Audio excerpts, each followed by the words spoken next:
तो दोस्तों आज आप इस वीडियो में देखेंगे एक रशियन फैंटेसी एडवेंचर मूवी की कहानी। धमाकेदार रशियन फिल्म के रहस्य और रोमांच से भरपूर है, जिसे देखकर आप सभी को भरपूर मजा आने वाला है। तो आइए मूवी की शुरुआत करते हैं। 20 सालों पहले रूस के एक जंगल में एक शिकारी जनजाति और कुछ औरतों को दिखाया जाता है और ये औरतें जंगल में अपने देवताओं के लिए चढ़ावा लेकर जा रही होती है। इनके साथ इवान नाम का एक लड़का भी होता है। रास्ते में इवान को एक चिड़िया दिखती है तो वो वहीं रुक जाता है और अपनी माँ से कहता है कि आप लोग चलकर पूजा करिए, मैं अभी आता हूँ। और उसकी माँ बाकी औरतों के साथ आगे बढ़ जाती है और जबकि इवान वहीं बैठकर जो चिड़िया का चित्र बनाने लगता है। जंगल में कई अलौकिक प्राणी भी रहते थे जो दिखते इंसानों के जैसे थे पर इंसान नहीं होते थे। जंगल में आगे बढ़ रहे शिकारी जनजाति की औरतें एक जगह रुककर चादर पर देवताओं के लिए चढ़ावा रखने लगती है। इसी बीच परीलोक का राजा बनराज उसके सामने आता है, जिसे देखकर वो सभी औरतें डर जाती हैं और चीखने लगती हैं। औरतों की चीखने की आवाज सुनकर जब इवान उनकी पूजा वाली जगह आता है तो उसे वहां ना तो उसकी माँ दिखाई देती है और ना ही बाकी सभी औरतें। और इस घटना के कुछ साल बीत जाने के बाद इवान जवान हो जाता है और उसका बड़ा भाई और उसकी गूंगी बहन लूसी, जो हर रोज जंगल में उसे अपने साथ शिकार करने के लिए ले जाया करते थे, पर उसे शिकार करने बिल्कुल अच्छा नहीं लगता था, अपने बहन भाइयों जैसा नहीं था, इसीलिए बहाने कर रहा होता है। इसी दौरान उसे पेड़ के पीछे एक परलौकिक एक लड़की दिखती है। लड़की पर ध्यान होने की वजह से इवान अपने ही धनुष से टकराकर गिर जाता है। आवाज होने की वजह से हिरण वहां से भाग जाता है। लड़की भी पेड़ के पीछे छिप जाती है। हिरण भाग जाने से उसका भाई हुंजा उस पर नाराज होते हुए कहता है कि तुम शिकार भी नहीं कर पाए और तुम्हारी वजह से वो हिरण भी भाग गया। हर बार तुम कोई ना कोई गड़बड़ करते हो, मैं पिताजी से बताऊंगा कि तुम्हारी गलती है, इस बार भी हम लोग कोई शिकार नहीं कर पाए। तो लूसी इशारे से हुंजा को समझाती है उस पर गुस्सा मत करो, वो धीरे धीरे सीख जाए। घर जाकर इवान परलौकिक उस लड़की का चित्र बनाता है जिसे उसने जंगल में देखा था। वो चित्र अपने संदूक में रखने लगता है। तभी उसे संदूक में रखी एक अनोखी किताब दिखती है। इवान उस किताब को खोलता है। उसके पन्नों पर परलौकिक प्राणियों के चित्रों के साथ उनकी जानकारी अंकित होती है। आश्चर्य की बात यह होती है कि इस किताब को पढ़ते वक्त उसके अंदर कोई जादुई रोशनी घुसने लगती है, जिससे उसका सिर घूमने लगता है और वो गिर जाता है। इस दौरान उसकी कलाई पर एक जादुई चिन्ह उभर आता है। थोड़ी देर बाद उसकी बहन उसके पास आती है, इशारे से उससे इवान उसे बताता है कि ये एक रहस्यमय किताब है, पास मिली है।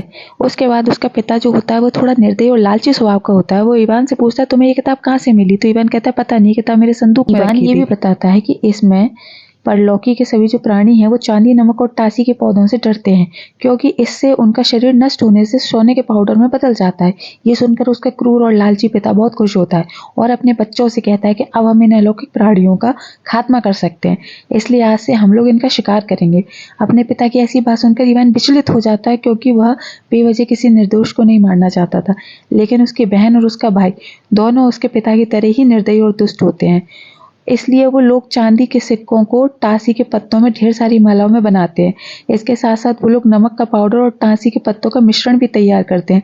अगले दिन इवान अपनी बहन और भाई के साथ परलौकिक प्राणियों का शिकार करने के लिए जंगल में जाता है। वहाँ इन्हें एक परलौकिक लड़की भी मिलती है जो इनके सामने छोड़ने के लिए इन लोगों पर उसका कोई असर नहीं होता। इवान का पिता सिक्कों और टासी से बनी माला को लड़की के गले में डालने कहता है। इवान ये नहीं करना चाहता था, पर पिता के दबाव से वो लड़की के गले में माला डाल देता। माला डालते लड़की तड़प कर मर जाती है और लालची रैगन उससे सोने के पाउडर में एक थैली में भर लेता है और लूसी कहती है कुछ दिनों बाद हम सबसे अमीर हो जाएंगे।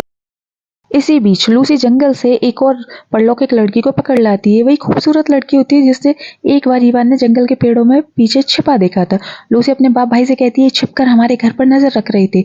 अब रैगन लूसी से कहता है कि इसे भी मार। इवान कहता है कि नहीं पापा प्लीज, निवेदन करता है कि इसे कुछ भी मत करो। अब तक अपने इतने परलौकिक प्राणियों को मारा है, पर इसे छोड़ दीजिए। इवान की इस बात पर उसका पिता भड़क जाता है और कहता है कि तुम दुश्मन को माफ करने के लिए कह रहे हो, ये लोग तुम्हारी माँ के हत्यारे हैं। इवान कहता है कोई नहीं जानता कि माँ के साथ क्या हुआ था, केवल शक के आधार पर आप इतने निर्दोष लोगों को नहीं मार सकते। इससे उसका पिता और भी ज्यादा भड़क जाता है और कहता है कि तुम दुश्मनों का पक्ष ले रहे हो, जाओ जाकर इवान रात को मशाल लेकर उस लड़की के पास जाता है जहाँ उसे रखा गया था। इवान उससे पूछता है कि तुम कौन हो, मेरे घर पर नजर क्यों रख रही थी? तो वो लड़की से कहती है मेरा नाम दीवा है, मैं परलौकिक राजा बनराज की बेटी हूँ। मेरी नजर तुम्हारे घर पर नहीं तुम पर थी कि तुम्हारे अंदर कोई अजीब तरह का जादू महसूस हुआ। ये सुनकर इवान उसे अपने कलाई पर उभरा हुआ निशान दिखाता है। दीवा कहती है हमारे दुनिया का जादू है, अगर किसी इंसान से ये जादू दे दिया जाए तो 7 दिन में मर जाता है। इवान कहता है 5 दिन तो बीत चुके हैं, इसका मतलब क्या मेरे पास सिर्फ 2 ही दिन है? दीवा कहती है कि मैं तुम्हारी मदद कर सकती हूँ। इस पर इवान कहता है कि मैं तुम पर भरोसा क्यों करूँ? तो दीवा कहती है क्योंकि 2 दिन बाद तुम मुझ पर भरोसा करने के लिए जिंदा ही नहीं रहोगे। ये सुनकर इवान कहता है मैं तुम्हें आजाद करता हूँ। फिर ईवा चौकीदार से कहती है कि हाँ, वन देवी तक पहुंचने का रास्ता हुआ करता था, अब वो नहीं दिख रहा है। ये जंगल भी बदला बदला लग रहा है, मुझे इसे वन देवी के पास ले जाना है। इस पर चौकीदार कहता है कि जब से इसके परिवार वालों ने हमारे लोगों को ढूंढ ढूंढ कर मारना शुरू किया है, तब से हमारे लोगों की सुरक्षा के लिए हमने यहाँ माया के अदृश्य दीवार बना दी ताकि इंसान जंगल के उस हिस्से में ना पहुंच सके। पर तुम इसे हमारे लोगों की जगह पर क्यों ले जाना चाह रही हो? ये और इसका परिवार हमारे निर्दोष लोगों के हत्यारे हैं।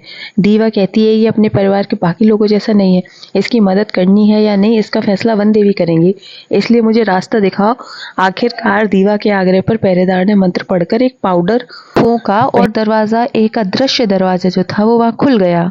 कुछ दूर चलने के बाद दीवा अपने लोग के 2 बच्चों से बात करने लगती है। इस दौरान ईवान थोड़ा आगे बढ़ जाता है, तभी वहां 2 परलौकिक लड़के उसे पकड़ लेते हैं और कहते हैं तुम हमारी दुनिया में क्या कर रहे हो? तुम लोगों ने हमारे कई लोगों को मारा, आज तुम्हें उन सब की सजा मिलेगी। ये कहकर वो दोनों लड़के ईवान को पकड़ लेते हैं, लेकिन तभी दीवा वहां आ जाती है और ईवान को छोड़ देने के लिए कहती है। दोनों दीवा के दोस्त होते हैं और उससे कहते हैं तुम इस हत्यारे को यहाँ क्यों लाई हो? तुम जानती हो ना कि इसके परिवार वालों ने हमारे लोगों के साथ क्या किया है?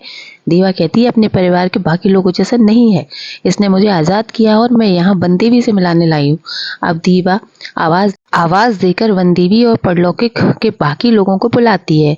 परलोक की दुनिया के कई निवासी पेड़ों के पीछे से बाहर आ जाते हैं। फिर वनदेवी भी वहां प्रकट हो जाती है और दीवा से कहती है ये हमारे लोगों की हत्या करने वाले के परिवार से और तुम इसे यहाँ लाई हो।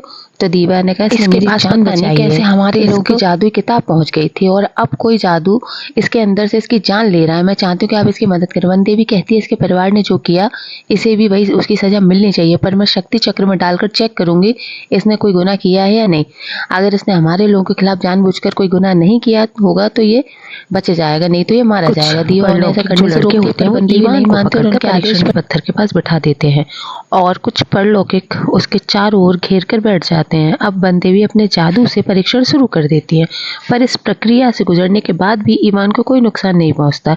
ये देखकर वन देवी हैरान रह जाती हैं और सबसे कहती हैं इस बार किताब ने इसे परलोक का नया रक्षक चुना और यहाँ ईवान परलोक का नया रक्षक बनने से मना कर देता है। तो वन देवी कहती है तुम इससे भाग नहीं सकते, तुम्हारे पास 2 ही रास्ते हैं। पहला, या तो इस जादू को स्वीकार करके रक्षक बन जाओ, इससे तुम में कई शक्तियां आ जाएंगी और तुम अमर भी हो जाओगे, पर तब तुम्हारा नया जीवन शुरू हो जाएगा और तुम्हारे घर परिवार के रिश्ते सब पीछे छूट जाएंगे। तुम्हारा काम सिर्फ परलोक के लोगों और इस किताब की हिफाजत करना होगा। और दूसरा रास्ता है कि अगर तुम रक्षक बनना स्वीकार नहीं करते तो तुम मारे जाओ, क्योंकि अब सिर्फ तुम्हारे पास 2 ही दिन का समय बचा। ये सुनकर ईवान निराश हो जाता है और वापस लौटने लगता है। दीवा उसका साथ नहीं छोड़ती और वो भी उसके पीछे जाती है। एक घास के मैदान पहुंचकर ईवान दीवा से कहता है कि मेरा यहाँ आना बेकार गया, इसलिए तुम वापस लौट जाओ। तो दीवा कहती है तुम इस जादू को स्वीकार करके रक्षक क्यों नहीं बन जाते? तो ईवान कहता है मैं तुम लोगों जैसा नहीं बनना चाहता, तुम लोगों ने मेरी माँ का किडनैप किया है। दीवा कहती है मेरा यकीन करो तुम्हारी माँ हम लोगों के पास नहीं है, पर एक तरीका है जिससे शायद तुम्हें इस जादू से छुटकारा मिल जाए। हमें सौभाग्य और दुर्भाग्य की देवी से मिलना होगा।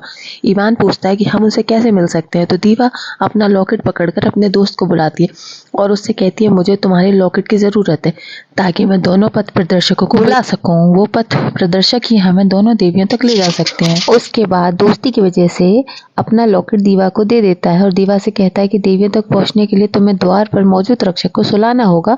इसके बाद तुम्हें जल परियों के आंसू की जरूरत पड़ेगी। ये कहकर उसका दोस्त वहां से चला जाता है। अब दीवा अपने और उस लॉकेट को जमीन पर फेंककर दोनों पथ प्रदर्शकों को आप बुला लेती है।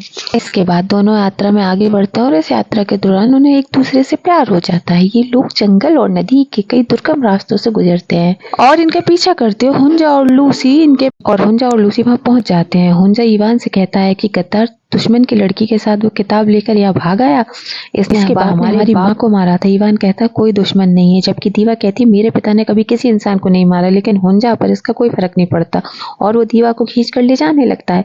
दीवा को छुड़ाने के लिए ईवान अपने भाई से भिड़ जाता है, जबकि दीवा अपनी शक्तियों से लूसी को दूर ढकेल देती है और फिर ईवान का हाथ पकड़कर आगे जंगल की ओर घुस जाती है। जंगल में हुंजा ईवान पर पीछे से हमला कर देता है और लूसी के साथ दीवा को खींच कर ले जाने लगता है, लेकिन दीवा अपनी शक्ति से उन दोनों को नीचे पटक कर ईवान के पास आ जाती है और फिर वो वहां एक अदृश्य दीवार बना देते हैं जिससे हुंजा और लूसी उनके पास तक नहीं आ पाते। अगले दिन ये सुबह दोनों पथ प्रदर्शकों के साथ पास बैठकर अलग सेक रहे होते हैं। तभी ईवान दीवा से कहता है ये समस्या मेरी है, तुम लौट जाओ, मैं यहाँ पथ प्रदर्शकों के साथ अकेला जाऊंगा। दीवा उससे प्यार करती है इसलिए वो उसे अकेले नहीं जाने देती पर ईवान की जिद की वजह से दुखी होकर वो वापस लौटने लगती है। इसी दौरान जब वो सरसों के खेत में जा रही होती है तभी वहाँ हुंजा और लूसी उसे पकड़कर अपने साथ ले जाते हैं और लहसुन की वजह से वो मदहोश होकर उनका विरोध नहीं कर पाती है। उधर ईवान इस बात से अनजान आगे बढ़ रहा होता है और वो उन देवियों के पास पहुंच जाता है और उनसे कहता है मेरे भाग्य से रक्षक बनना मिटा दो, मैं रक्षक नहीं बनना चाहता। सौभाग्य की देवी कहती है मैं इसमें कोई छेड़छाड़ नहीं कर सकती। दुर्भाग्य की देवी कहती है और अगर मैं ये किताब नष्ट भी कर दूं तो सभी परीलोक के प्राणी नष्ट हो जाएंगे, जो कि प्रकृति के नियम के खिलाफ होगा। तो ईवान कहता है फिर मैं क्या करूं, क्योंकि मेरे पास बस एक ही दिन बचा है। देवी कहती है कर्म से चीजें बेहतर हो जाती हैं और तुम जैसा निर्णय लोगे वैसा ही कर्म करोगे, हम उसी अनुसार तुम्हारे भाग्य के धागे जोड़ते आएंगे। ईवान पूछता है कि मैं क्या करूं और आखिर मेरा इन सबसे क्या लेना देना है। तो देवियां उसे बताती हैं कि परियों की दुनिया का पूरा अस्तित्व इसी किताब पर निर्भर है। सदियों से ये किताब एक रक्षक चुनती है जिसका काम इस किताब और परिलोक के लोगों की हिफाजत करना होता है। इसके साथ ही उस किताब से परिलोक के प्राणियों की जानकारी लिखनी होती है। अगर कोई पन्ना खराब हो जाए तो उसे ठीक भी करना होता है और नए पन्ने जोड़ने भी होते हैं, क्योंकि इसी से उन परलौकिक प्राणियों की जिंदगी जुड़ी होती है। पर अगर तुम रक्षक बनना चुनते हो तो तुम अमर हो जाओगे, तुम्हारा घर परिवार छूट जाएगा और तुम्हारा नया जीवन शुरू होगा।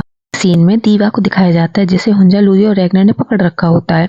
उन लोगों ने उसके चारों ओर चांदी के सिक्के और टासी की डोरियां घेर रखी होती ताकि वो भाग ना सके। इसी बीच देवियों को ईवान वहां भी अपने बाप से दीवा को छोड़ देने के लिए कहता है, पर उसका बाप कहता है कि तुम गद्दार हो। फिर वो लूसी से दीवा को माला पहनाकर मार डालने को कहता है, लेकिन इसी वक्त वनराज और मुख्य पहरेदार वहां प्रकट होते हैं। वो लोग अपनी बेटी को छुड़ाना चाहते हैं, पर डोरी की वजह से वो लोग दीवा को बचाने के लिए उसके पास नहीं जा पाते हैं। उनका कोई भी जादू घेरे में अंदर काम नहीं करता है।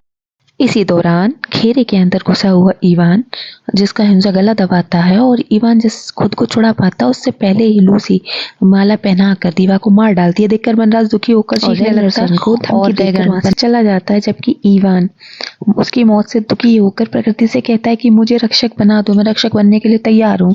उसके ऐसे कहते उसके अंदर रक्षक की सारी शक्तियां आ जाती हैं।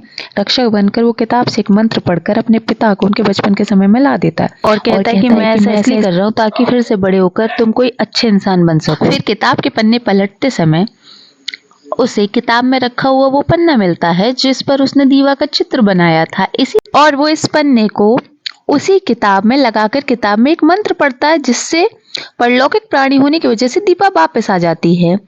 और अब हमें यहाँ सस्पेंस दिखाते हैं कि ईवान अपनी माँ से मिलने जाता है। इस तरह ये फैंटेसी की स्टोरी का पहला हिस्सा यहीं खत्म हो जाता है। आगे की कहानी भी जल्दी आएगी, इसलिए इस वीडियो को